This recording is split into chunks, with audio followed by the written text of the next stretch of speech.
tells me that I'm not like, oh, okay. It says the broadcast is live. Okay. So,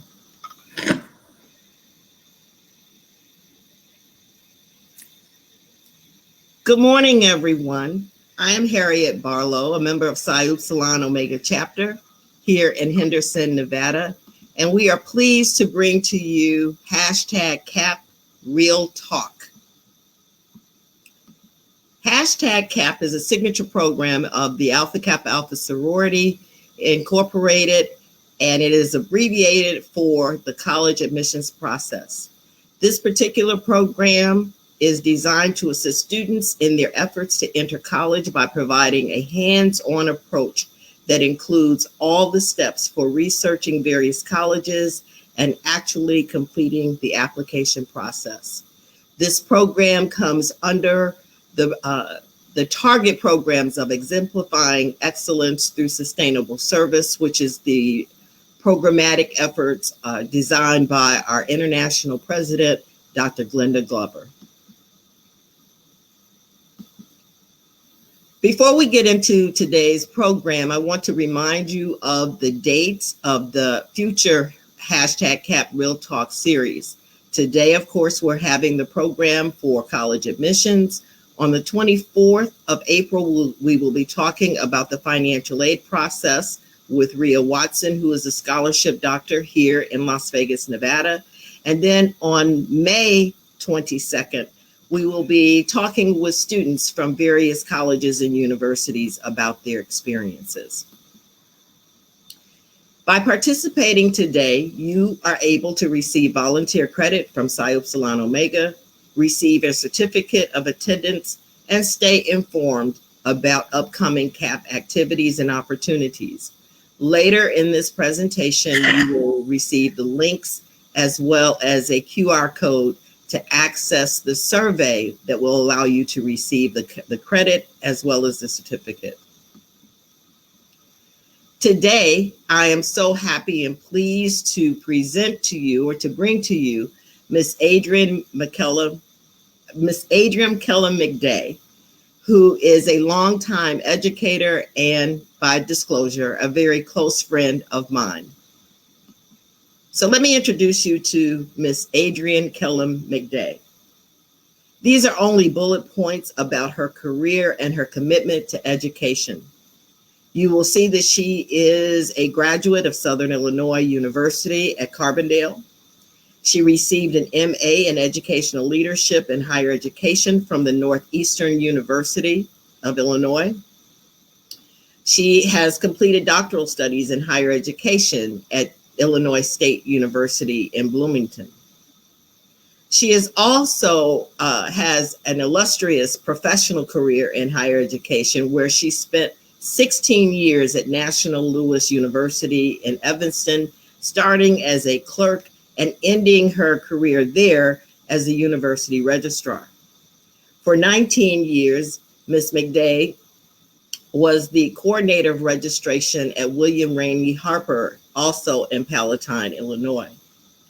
Her affiliations are numerous, but they wouldn't all fit on this slide. So I just took a liberty of highlighting some of those affiliations. She has served as the EEO Officer, Diversity Committee, President-elect, President, and past President of the Illinois Association of Collegiate Registrars and Admissions Officers. In addition, she was the Vice President of Access and Equity and was the first African-American female president of the American Association of Registrars and Admissions Counselors. Also, Ms. Mcday is a 46-year member of Zeta Phi Beta Sorority Incorporated. Welcome, Adrienne. Thank you so much for being with us this morning. I truly appreciate it. And I know that you are going to spill the tea, as they say, with respect to the college admissions process. Good morning, good afternoon, good morning, wherever you may be. Thank you so much, Dr. Barlow, for asking me to participate. This has been my life work for about 39, 40 years, so I can speak on this topic. I may not have everything, even though now I'm a retired higher ed administrator. I feel that I could impart some information on those that may be listening. First, I'd like to say one thing. Higher education institutions all do the same thing. They educate. However, higher education institutions do things differently. Their processes, their policies, and their procedures vary from institution to institution, be it public, private, state, or community colleges. So whenever you're ready, I'm ready. Okay. So let's just jump right into this. As you know, we've been experiencing COVID. It's been a year that we've been dealing with this thing called COVID. And those of us who work in higher education, we know that our students who are attending the universities, that they're having issues. And those issues must be impacted for students who are in high school and looking to go to college. I mean, they really probably don't know. So can you give us an idea from your vantage point how you believe that COVID has impacted the college admissions process for our students? Well, in response to the COVID pandemic, over 600 colleges and universities now don't require the ACT and SAT. It changes how many of the admissions offices work.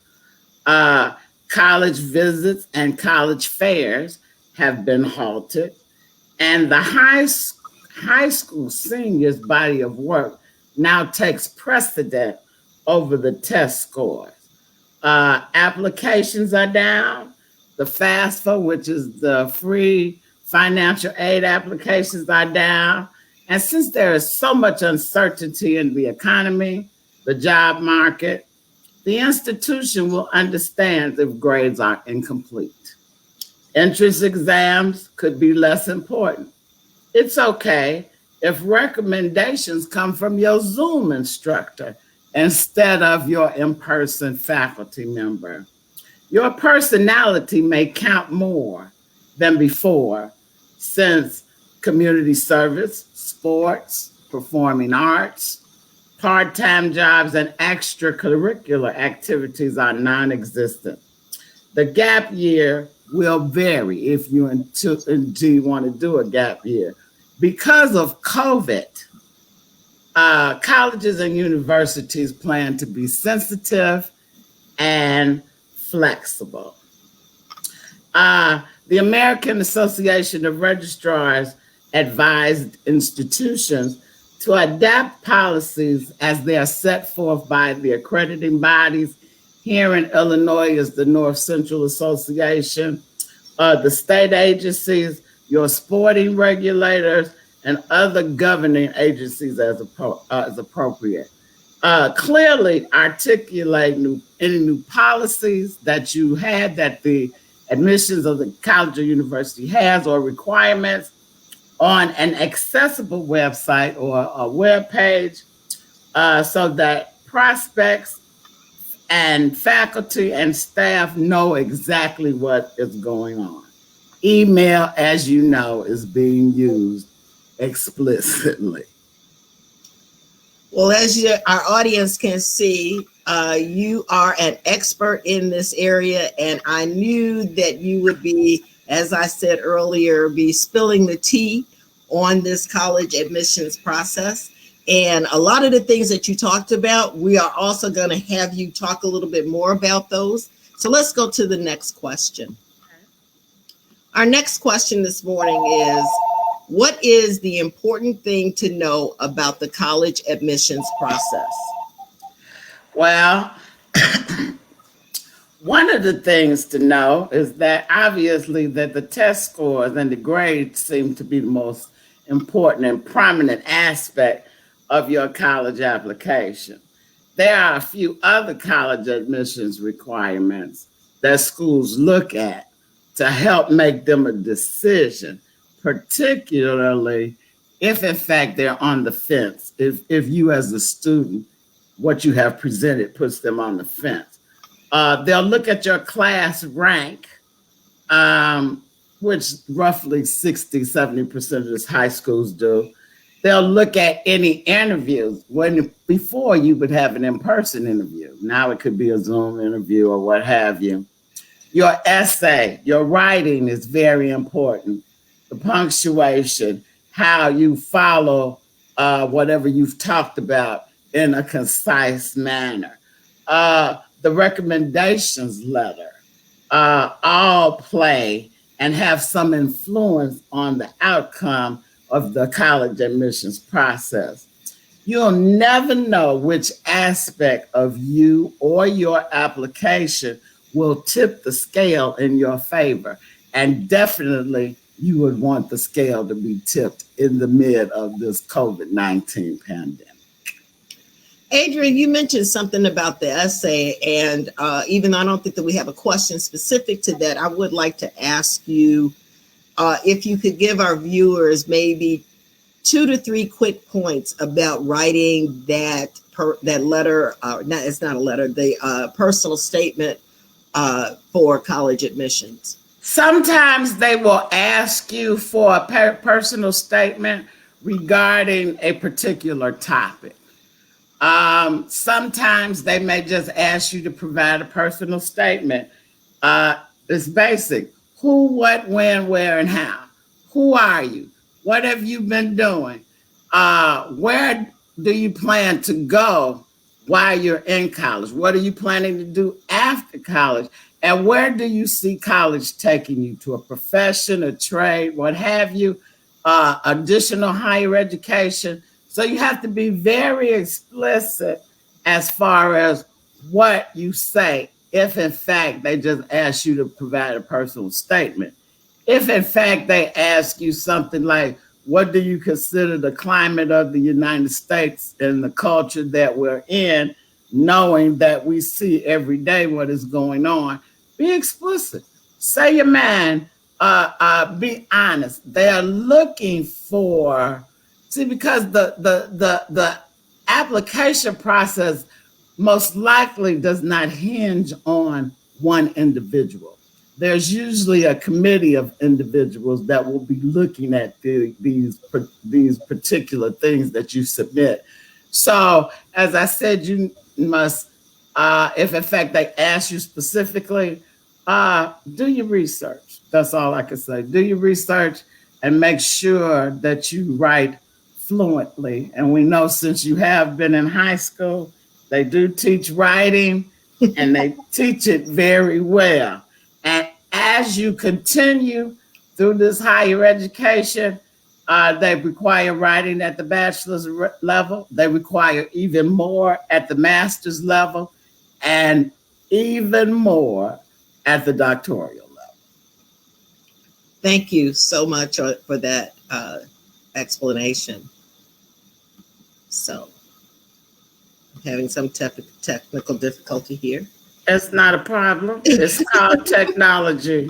Absolutely. And if something will go wrong, it will be technology, will it not? Absolutely. What do you believe is the most common myth about this application process? One common and exaggerated myth is that the most important item on your application is the ACT or the SAT scores. Whatever anybody might tell you, remember that the most vital item on your application is your academic transcript.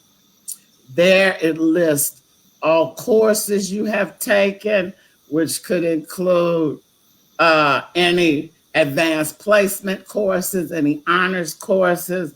They'll be looking for your GPA. They'll also be looking at community service hours, if in fact you've been allowed to do any. We know this year of COVID, you may not have been, but in some states, they require you to have an amount of community service hours. The other things that they will be looking for is the rigor of the coursework that you have taken. Looking at algebra, geometry, trigonometry, looking at biology, botany, zoology, some of those things.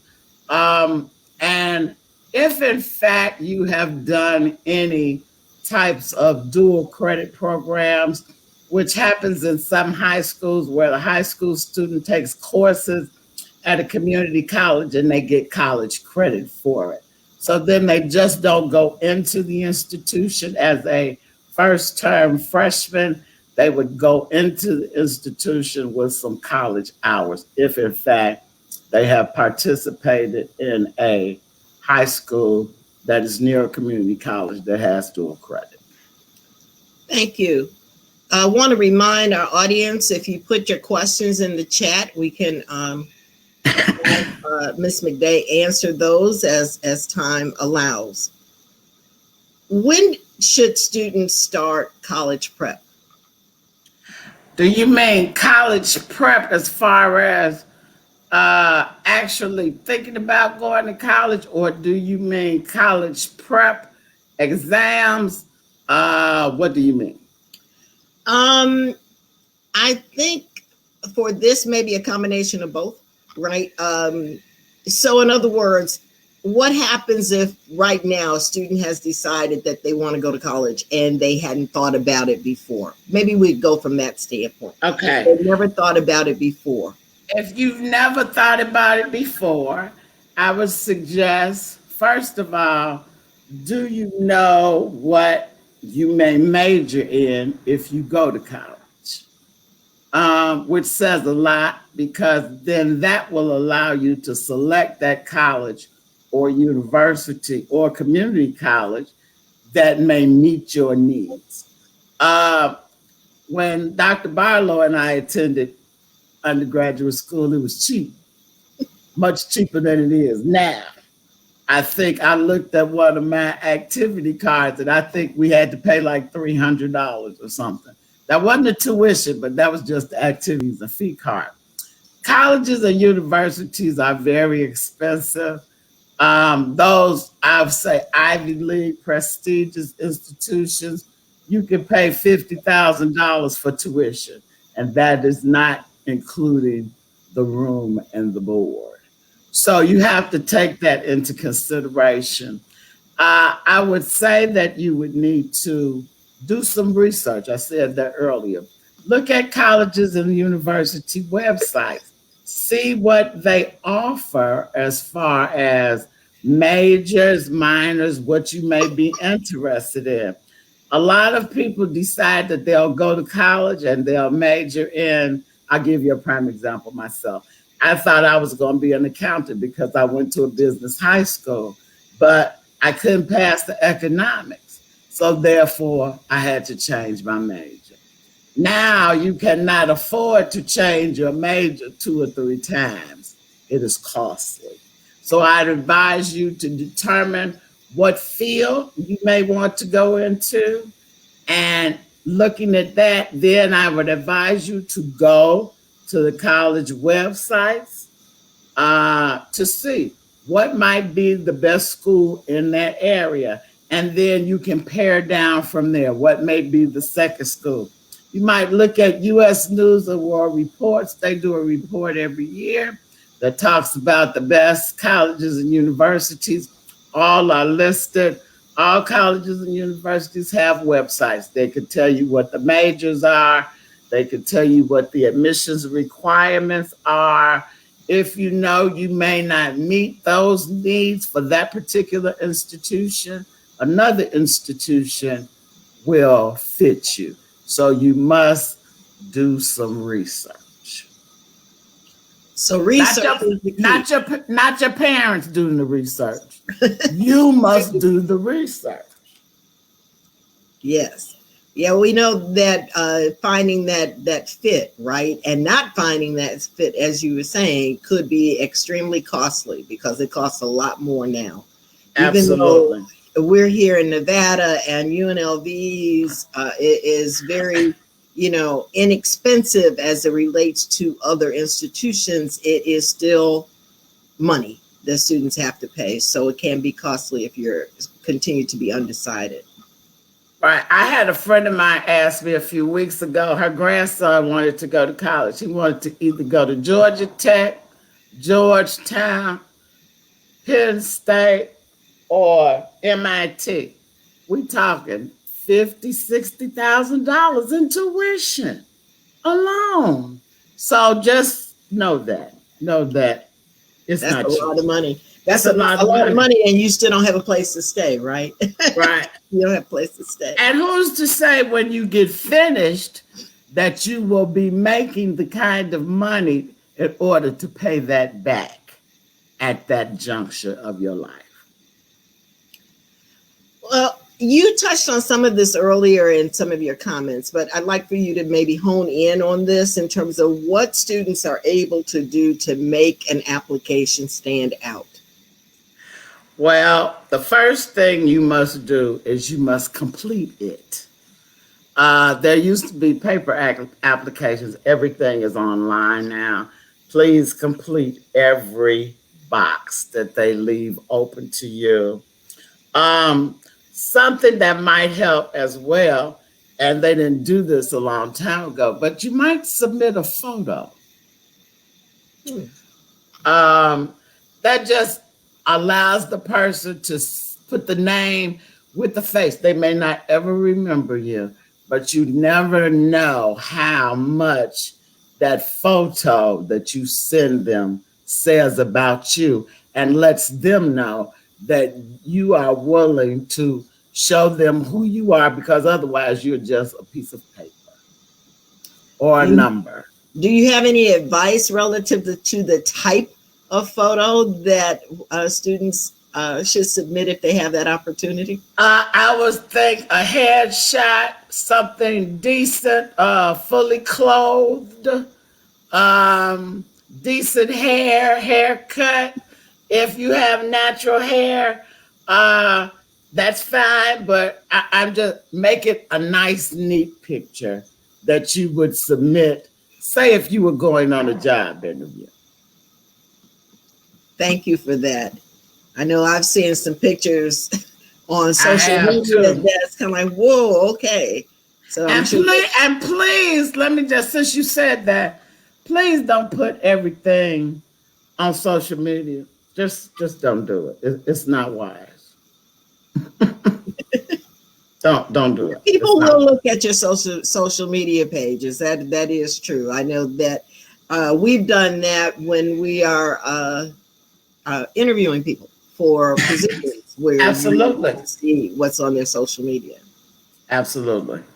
You also touched on this a little bit earlier too, about extracurricular activities. So question is, how much do extracurriculars play within the college application? Admissions officers view extracurricular activities a lot. I mean, we haven't been able to have any, but if in fact before COVID you did social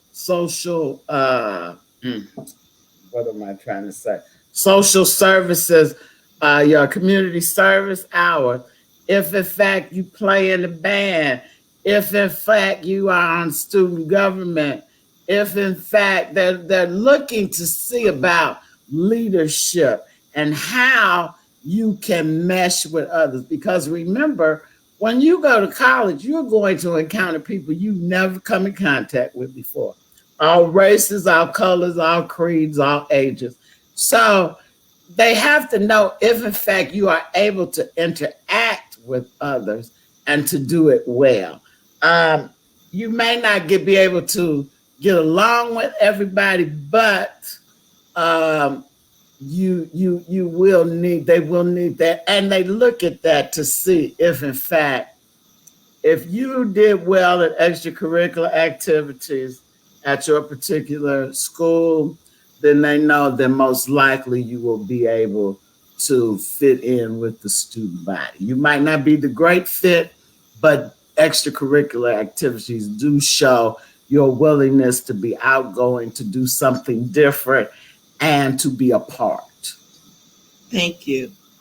I see here in the chat that we've been joined by my chapter president, Dr. Zephanie Sistrunk, and she sends greetings to you as well as to all of the participants that are here today. Thank you, Madam President, for joining us this morning. Thank you. So you talked about this also in terms of standardized tests. Before we went live, we were talking about this in terms of in COVID and so on and so forth. So can you talk about this a little quickly on the importance of standardized tests in determining admissibility, particularly now in COVID? Well, as I said earlier, there are a lot of colleges and universities that are not using standardized tests. Standardized tests were developed to show predictability of the student if in fact they took them and scored significantly higher or what have you. Throughout the years, we have seen some of the standardized tests to be biased against those persons of color or those that are poor. However, the standardized tests are still relative.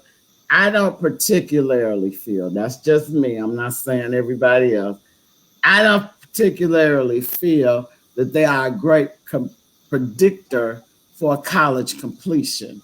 Because if that was the case, I would never have gone to college because my standardized test scores were not great. But I persevered, and some people are just not great test takers.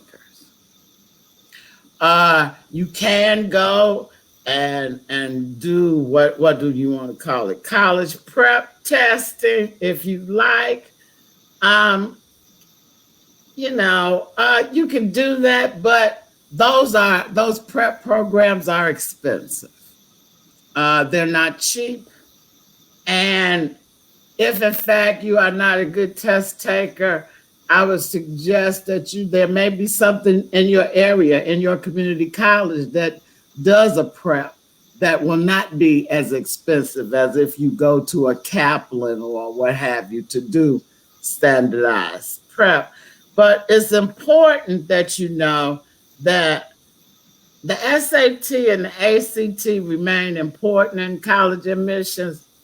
If in fact the institution that you are applying to required them, then you'll have to find some way to take them. You just does. So you have to see what the institution requires. You have to see what the institution requires. Is it relatively true that most, let's say, four-year institutions are more likely to require standardized tests versus, let's say, a community college? Not necessarily, because the community college that I worked at, they required the standardized test. The institution that we went to as undergrads are not requiring standardized tests now. Right.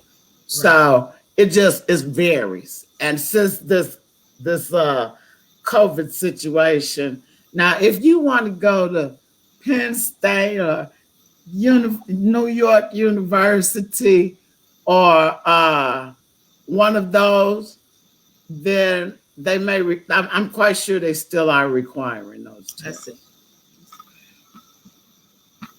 So moving on to the next question. You talked about this. I got tickled when you say you can get a letter from your Zoom instructor. I love that. So, and I know that I get a question a lot about who should write letters of recommendation. So you want to talk about that a little bit more? Yes, because the letters of recommendation come from school counselors, teachers, your pastor, the youth person that's over activities that you may deal with in the community of your church. They can help the admissions committee understand. The counselor and the teacher can understand, can help the admissions committee understand any difficulty that the applicant's course load is presenting and to get to know them. I would strongly suggest that if in fact you have somebody write a recommendation for you, that person know you. In 1990, the Bill Gates had the Bill Gates Millennium Scholars Program, and I had an opportunity to work with the group as far as evaluating the application. And the African Americans read for the African Americans, the Asians read for the Asians, and so forth and so on. Those individuals who received recommendations, it was so vital for what the person writing the recommendation and what the person put in their personal statement, because that let them know that they knew the person and that they could vouch for whatever it is that they were talking about. Now, the admission requirements also sometimes require them to write essays displaying their honest reflection on their personal interests or activities. Those things also can be mentioned in those recommendations. So that's why I suggest that you have someone write them that knows you relatively well. And since in this year of COVID, you only have your Zoom instructor, by all means, if in fact you are working in that particular course and you have had, I know you have to have feedback back and forth with the instructor, they know what you're capable of just based on what they have seen in your work during this period of COVID. So if you would like to use them, by all means, yes, use them. But the letter of recommendation says a lot about you as the individual. And I like to read the letters of recommendation just so I can see if in fact the person knows the person, just not to say, Johnny is a good student. He comes to class on time. He's a wonderful human being. I think he'll go far. No, that's not a recommendation. That's a couple of goody sentences.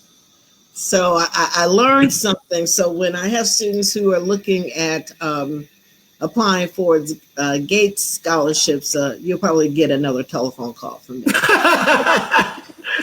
Yeah, well, you know what? I don't think Gates is doing it anymore. They used to pay for the whole 4 years. I don't think Mr. Gates is giving those any longer. Wow. But it happened in the 80s. But it was for those groups that were, that couldn't get money and that has high scholastic abilities. I think the GPA had to be a 3.3. Thanks. But that's good to know. Still good to know. Thank you. So you also talked about this a little bit earlier in your opening about the financial aid process, but how does that differ from the application process? Well, I see that you're having something to talk about financial aid. Yes. But I just want to talk a little bit about financial aid. Okay, here's my area on financial aid. There is a free application for student financial assistance, and it must be completed online. For federal student aid, the types of aid: grants, scholarships, work-study jobs, loans, aid for military families, and aid for international study. This application must be completed every year. Every year, as you go to college, it must be completed. Now, the FAFSA questions ask for information about you, your name, your date of birth, address, and about your financial situation, depending upon the circumstances. They always want to know whether you are a U.S. citizen or what tax form you use. So if in fact your parents claim you on their income tax, that information will need to be submitted as well. You might need the following documents to complete fill out your application, your social security number. It's important that you enter it correctly on the FAFSA form. Your parent's social security number. If you are not a independent student, that means if your parents file you on your taxes, your driver's license number. If you have one, I remember when we went to college, we had to know the social security number and the driver's license number, and I still remember mine to this day. Your alien registration number if you are not a U.S. citizen. Your federal tax information or your tax returns, including the IRS W-2 information for you and your spouse if you're married, and if your parents, if you are a dependent student. The IRS 1040, your foreign tax returns if you are not from this country and have attended somewhere else, IRS 1040 NR or the EZ. Any tax return from Puerto Rico, Guam, American, Somalia, the U.S. Virgin Islands, the Marshall Islands, or the Federated States of Micronesia or Palau. Records of your untaxed income, such as child support received, interest income, veteran non-education benefits you may receive, and for your parents if you are a dependent student.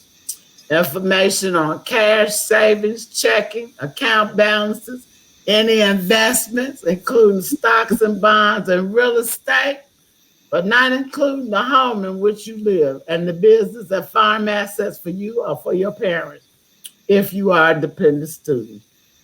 And the website is fasfa.gov. Please complete the entire application. You may need to upload some of this pertinent information I just talked about, but they will ask you, once you go in, you'll fill it out, you'll put in a PIN number that is unique to you, and then you can go from there. But you must fill out the FAFSA.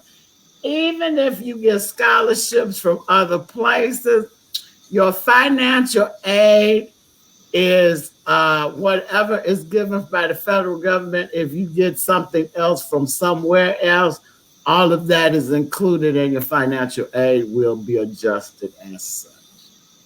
I think that that's very important, everything that you just said. And I mean, that was a long, long list of things that students need to have in order to apply for the FAFSA. Mm-hmm. However, if you don't apply for it, you cannot be eligible for any federal financial aid. And that's the primary takeaway. We will be talking about this process in a few weeks. However, I just really want to impress upon those listening with us today how important it is to complete that financial aid, that FAFSA form in order to be considered. Correct, for federal aid. You're absolutely correct. So, Ms. Mcday, what do you feel are the primary do's and don'ts in this process? Do your research. And if in fact you have a question for a specific institution, send them an email and ask them questions. Now, the one thing is that, and when you get this information, that's why I said I would write everything down. Names of people that I had talked to, what they may have said to me, because they may say something different that is on the webpage. And if that's contradictory, you want to know why. You must do the research, you must complete the form, and you must kind of do it in a quiet environment. You can't have music bumping over your head. You can't have people over. You can't have people asking questions. By all means, you must be serious about this, because this is something that will sit with you and change your life forever. So those are some of the do's. I kind of put some of the don'ts in there as well. If in fact you know that you cannot afford that particular institution you may be looking for, um,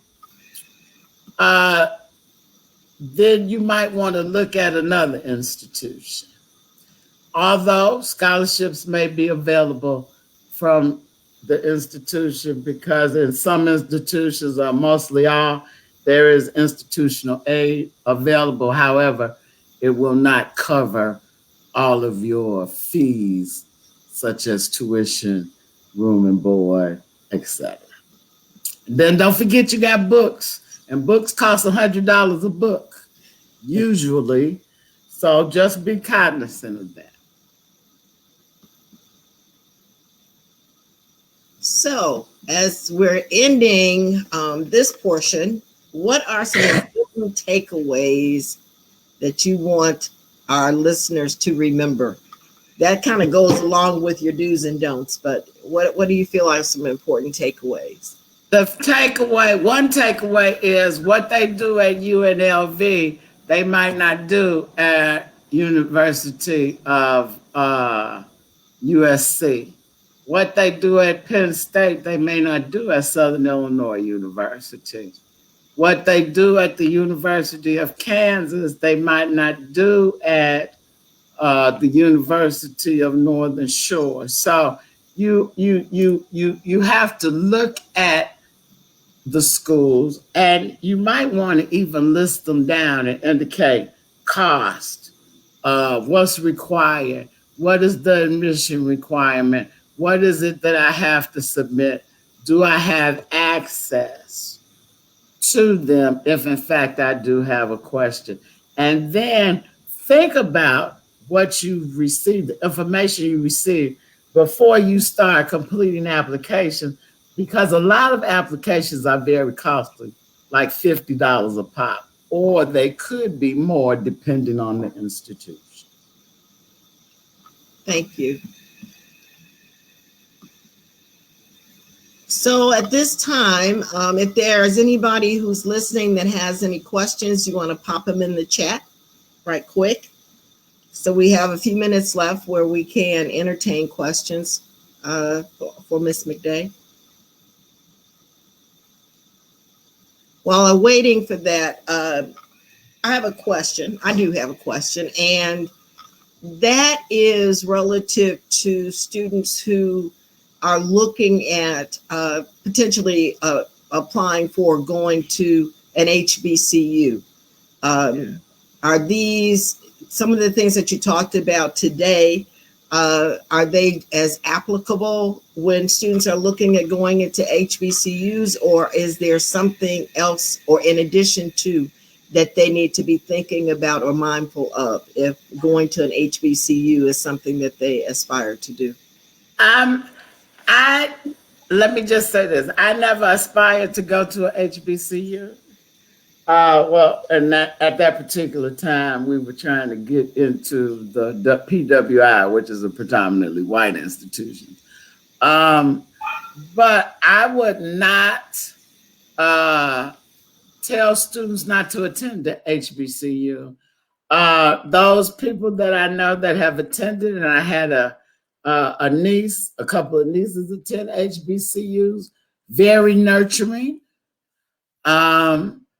They got a great education, but you still would have to do the research.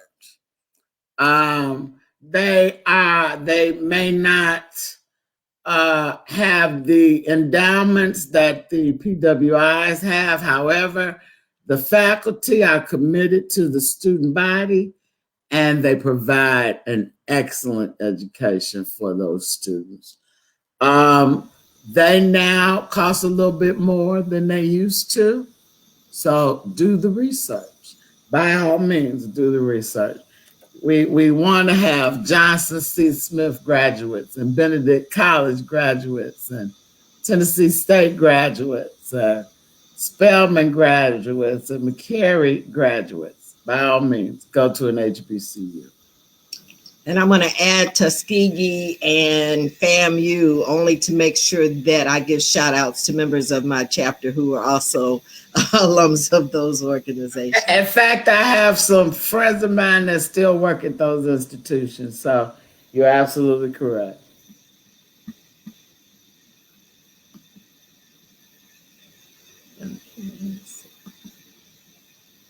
Well, before we end for today, I want to extend to you my own personal thank you for participating and doing this real talk as I knew that you would, and to thank you on behalf of the Psi Upsilon chapter of Alpha Kappa Alpha sorority. I could not have expected or wanted more out of this session because I knew that you were going to be real and to provide very important and concrete information to our listeners. So Adrienne, Mcday, thank you so much for joining us this morning for our real talk about the college admissions process. I truly appreciate it, and I know Psi Upsilon Omega appreciates it, as well as all those who are listening here with us this morning. Well, thank you again for having me. I'm sure that I probably could have talked about some other things. Just know that once you are admitted into the college or university of your choice, the enrollment process is the next step, where then you have to select classes and deal with time management and who will do what and when can you do this and when can you socialize and when do you have to study and what have you. So it all goes in hand from admissions to enrollment to retention to completion. And that is what the name of the game is. Apply, retain, and complete, and come out with that degree. That is what's necessary. Thank you so much. If COVID didn't do anything good, it did this good that allowed us to provide this programming with you from thousands of miles away. So I just really and truly appreciate it. And I know that the listeners appreciated the information that you provided also. And thank you to my sister Greeks from the Alpha Kappa Alpha Sorority Incorporated. Thank you so much. Thank you. So as we're beginning to conclude this morning, I want our listeners to remember that if you sign up or if you complete the Google form that is below, and you'll see the QR code, that you can receive volunteer credit for attending today, a certificate of admission of attendance, as well as up-to-date information about future CAP, #CAP activities and opportunities. So once again, on behalf of the Psi Upsilon Omega chapter of Alpha Kappa Alpha sorority, thank you all for tuning in to this live Facebook live broadcast of #CAP Real Talk. We'll be back here same time, 10 o'clock on Facebook Live on April 24th to talk about the financial aid process. Thank you all for coming, and see you next time.